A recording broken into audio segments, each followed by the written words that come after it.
Кыргыз-тажик чек арасында өз милдетин аткарып, баатырларча курман болгон маркум Айбек Ысманов бүгүн туулуп өскөн жери Баткен шаарында жерге берилди. Маркум 2021-жылдын март айынан тарта өзгөчө кырдаалдар министрлигинде эмгектенип, адам өмүрүн куткарууга өз салымын кошуп келген.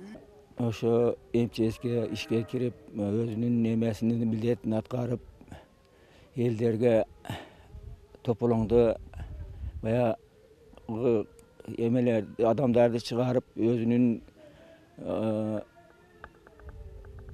өмүрүнө арнады.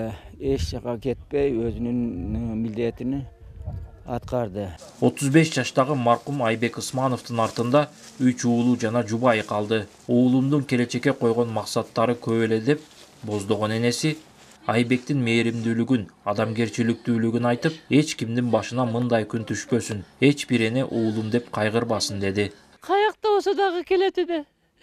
Елпек балам, тетик балам, жүгүртөк балам, жумшак балам, бардыгынын көңүлүн алган балам. Өзү дагы билбей калды да. Чала максаттарын мага айтып кетти да, апа келем сүйлөшөбүз деди.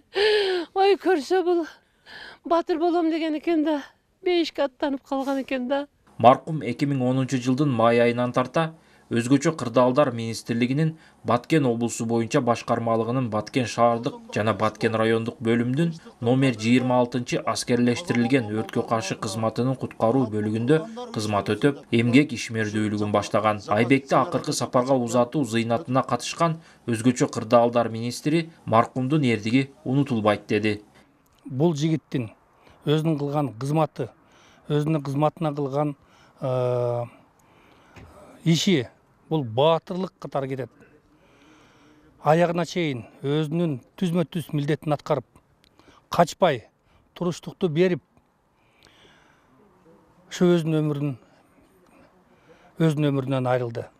Белгилеп өтсөк, ушул жылдын 16 сентябрында Баткендеги кыргыз-тажик чек арасындагы кагылышууда Кыргызстандын 30дан ашуун жараны каза болуп, 130дан ашууну жарат алган. Улан Маккамбаев, Адыл Орозалиев, ЛТР, Баткен облусу.